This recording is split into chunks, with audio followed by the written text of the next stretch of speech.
last-minute shakeup at 5:30 a.m., laundry situation not good. And when your focus is on helping your clients, it's easy to forget about yourself.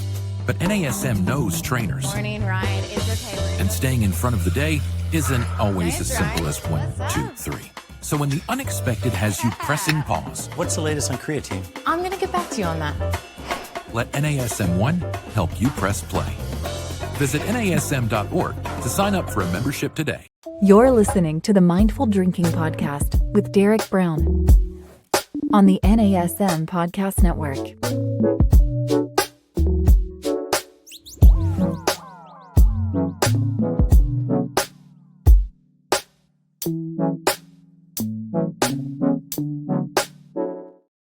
Welcome to the Mindful Drinking Podcast, where we talk about tips and information that you can use to drink more mindfully. I'm your host, Derek Brown, and today we are going to talk about, well, what essentially is a life out of balance. Specifically, we're going to talk about mental health and alcohol use, and even more specifically, we're going to talk about me.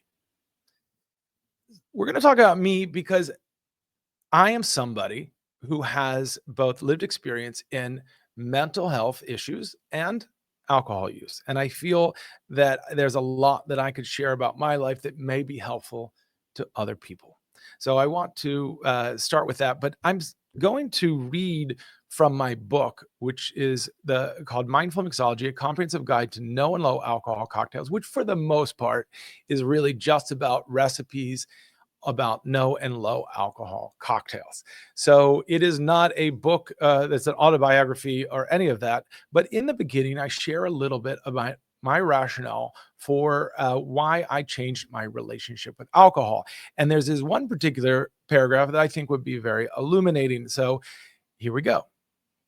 The lifestyle of a young bartender, aka me, and bar owner, awash with all the trappings of rock stars except worldwide fame, had led past late nights and into early mornings, and too many drinks in to make decisions I would come to regret.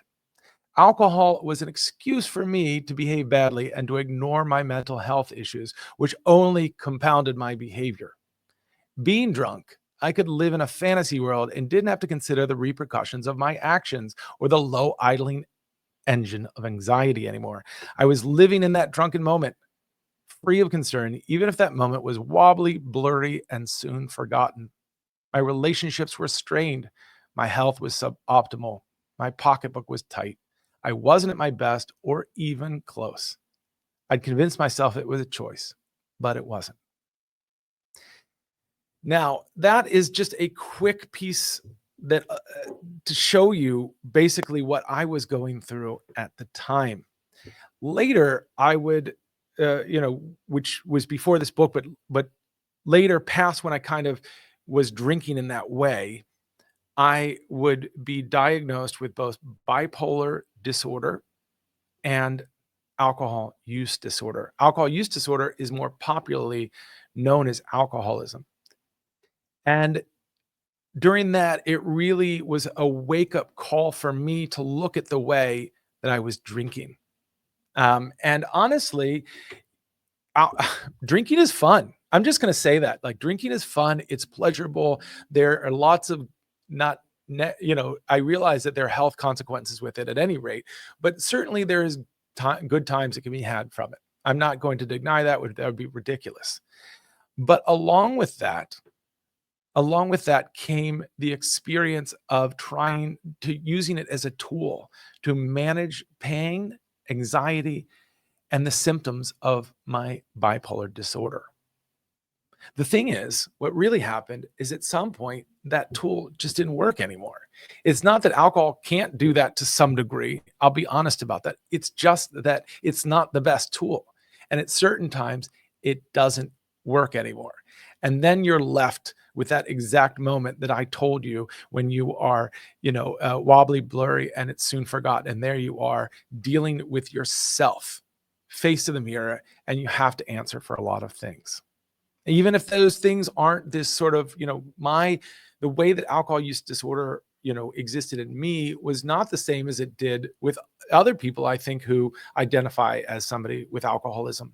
I was still able to drink. I was still able to do certain things afterwards. But alcohol was something that I was drinking at an unreasonable rate. And it was something that I was using in a way that wasn't healthy. So I just want to qualify that. But before I get into anything else, I want to stop, pause, and talk about the scope of my work.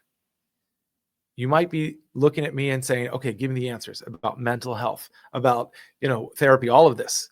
But I can't, because I am not a mental health professional. I am not a medical professional. I am a bartender who took a fantastic course on wellness through the National Academy of Sports Medicine. Highly recommend it. And I am somebody who studies positive psychology. None of that qualifies me to diagnose anybody or give them a specific regimen of how they can change their behaviors or health. Okay. That's really important, because we're going to get into my own story, and I hope that helps you.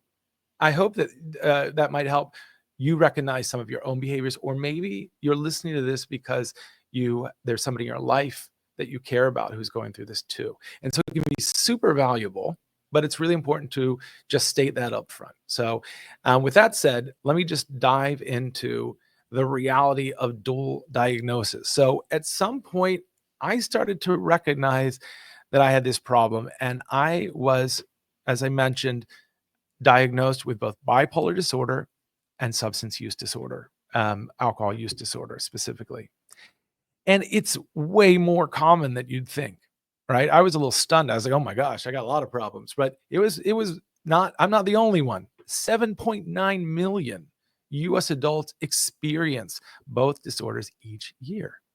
And up to 70% of people with bipolar disorder will develop an alcohol use disorder in their lifetime. That's according to NIDA, which is the National Institute of Drug Abuse.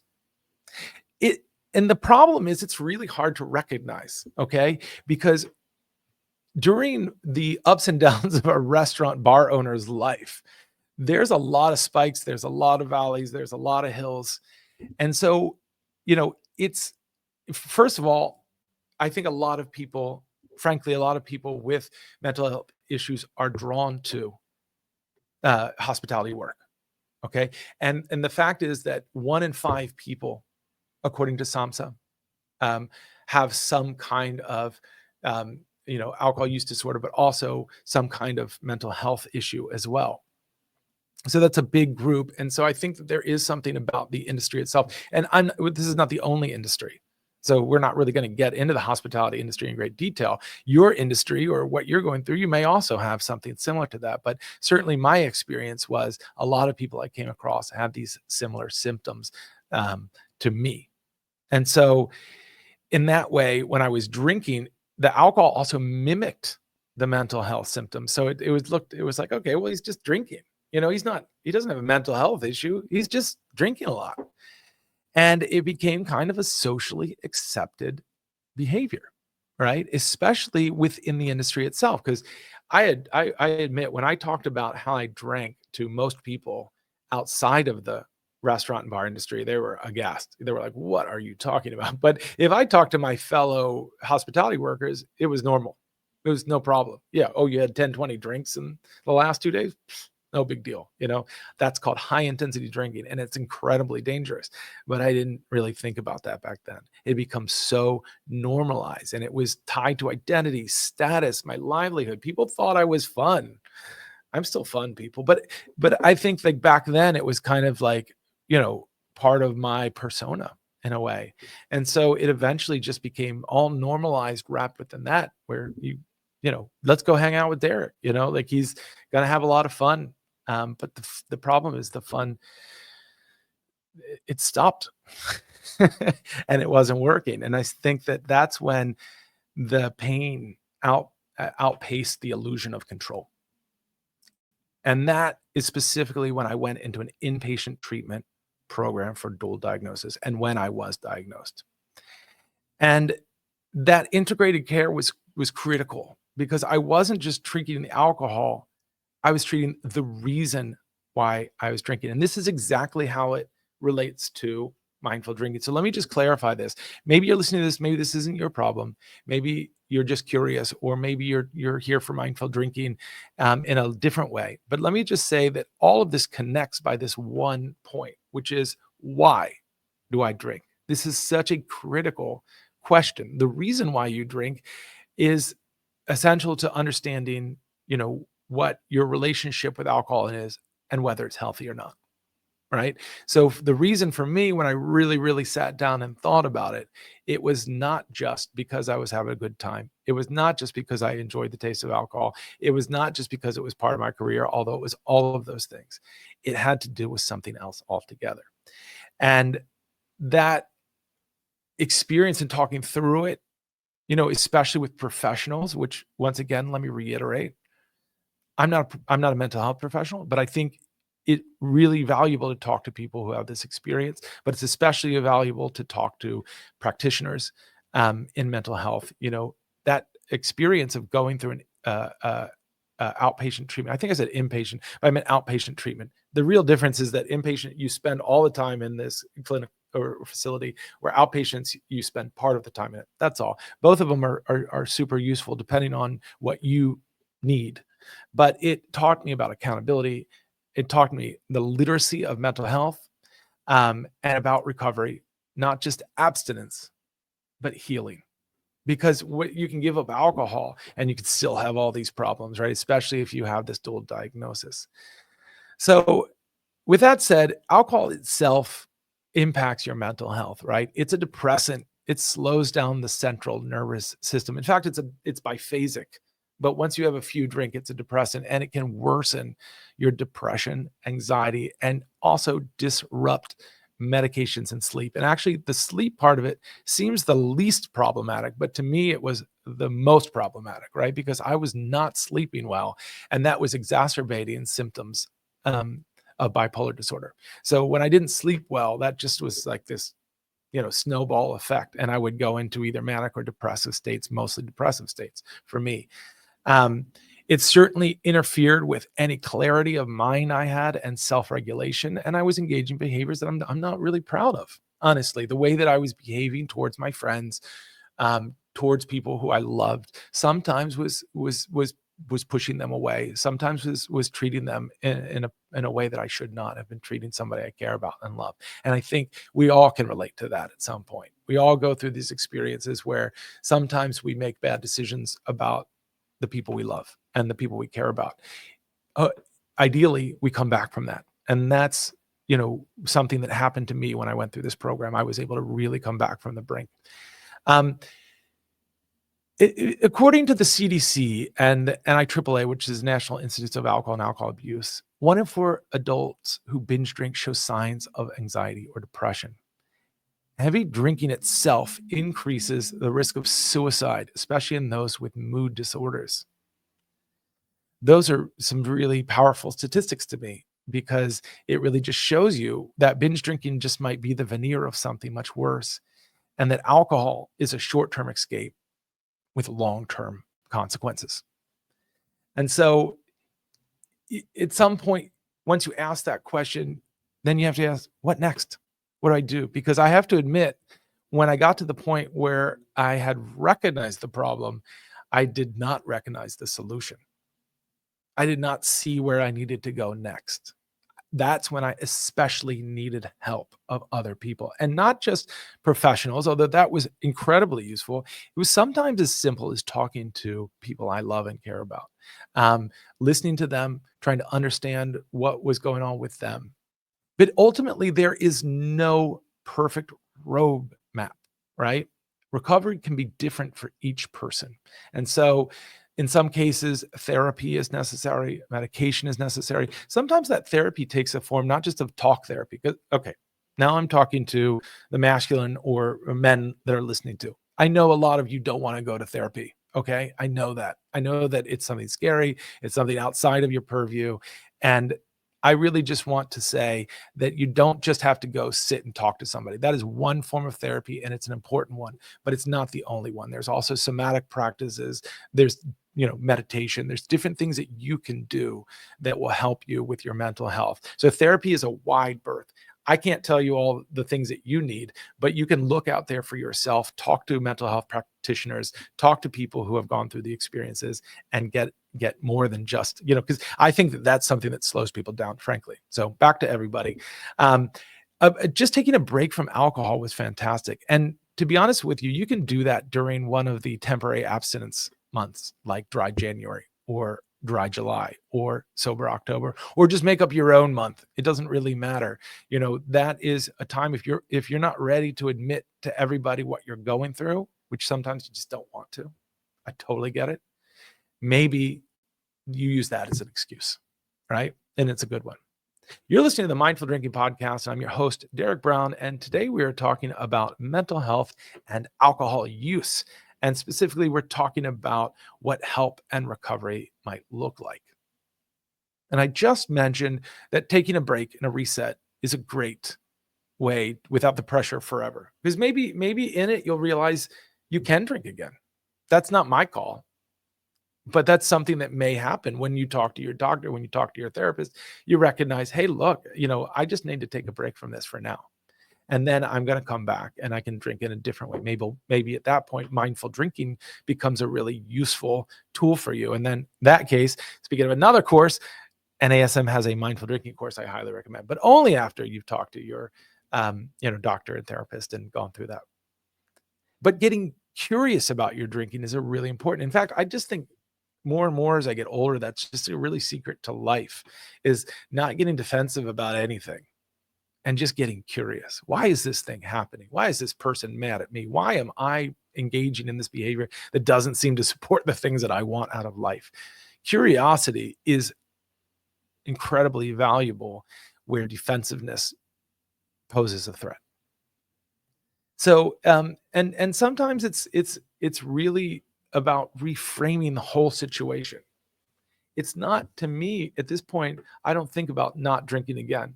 In fact, I may drink again. I try for myself, alcohol is part of the programs that I'm doing. I create cocktail programs that have no and low alcohol cocktails. I'll try them. It's no problem. I expect I spit it out. That's the way I do it. But it's not, to me, about never drinking again. It's about creating a life that I want to live. Right? It's about living well. And so I think that's a secret to it, is not thinking about it as what you won't do again, but thinking about all the things you get to do now that your life is on track.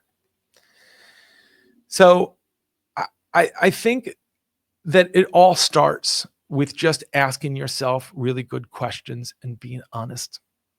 I think that there are lots of resources that you can go to. I'm just going to mention one right now that I think that anyone can go to. It's really easy. It's the SAMHSA National Helpline. It's 1-800-662-HELP. 1-800-662-HELP. And will give you access to different types of treatment and resources. There's also, if you prefer to go online, you don't want to talk to anybody, you don't want to go through that, that's fine. Go to findtreatment.gov.gov. That has lots of resources too. And consider like mutual aid, peer support groups. That's a good start. Going to Smart Recovery or AA or Moderation Management. The worst thing that you can do is go stop by, sit down, and realize this is not my story and this is not where I want to be. But this is but going in there and hearing people's story, you might relate to them. You might get something out of it.